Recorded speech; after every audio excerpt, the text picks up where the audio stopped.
يهدى لونه بيغمق شوية، انت بتقولي ايه ده لسه عايز يحمر تاني، لا هو انت لما بيهدى شوية بياخد بقى لونه الحمار بتاعه ويخ.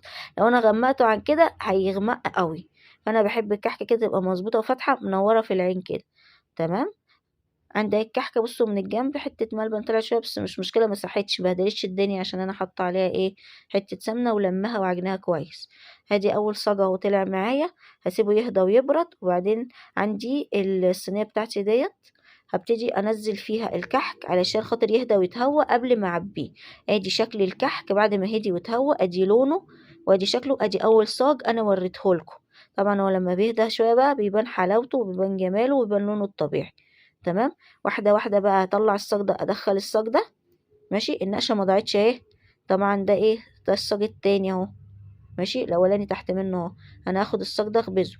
ما تسيبوش الكحك يخمر 10 دقايق بس، هتجهزي حاجتك وتشتغلي على طول وتخبزي على طول. ما تسيبوش حتى بعد ما تنقشيه ان هو يرفع، لا لان دي خميرة يعني فورية تبقى فعالة مع حاجات سخنة، فما ينفعش. وما تحطيش بيكنج باودر مع الخمير، ده لوحده وده لوحده. ادي الكحك اهو. ده تاني صاج. ماشي بوريكم التسوية بتاعته لان الفرن بقى خد حرارته. لا اول صاج ده بيكون لسه الفرن ما خدش حرارته كويس، تاني بقى صاج وتالت صاج بيكون الفرن خد حرارته بقى. بيبتدي يظبط معاكي بقى ايه الاداء. ادي اهو. تاني ايه واحد.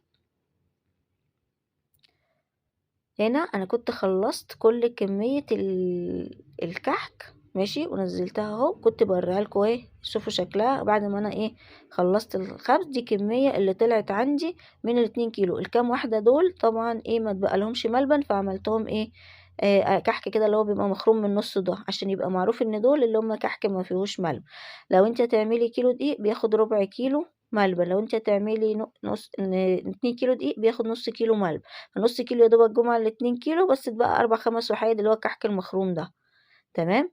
هنا بقى انا هسيبه بقى يهدى كده ويبرد وابتدي ان انا اعبيه بعد ما يكون خلاص هدي وبرد من الحرارة. طبعا الصينية اللي عندي دي كبيرة، الصينية اللي هي بتبقى كبيرة قوي، مش عارفة انتوا هو يعني حجمه باين ولا لا.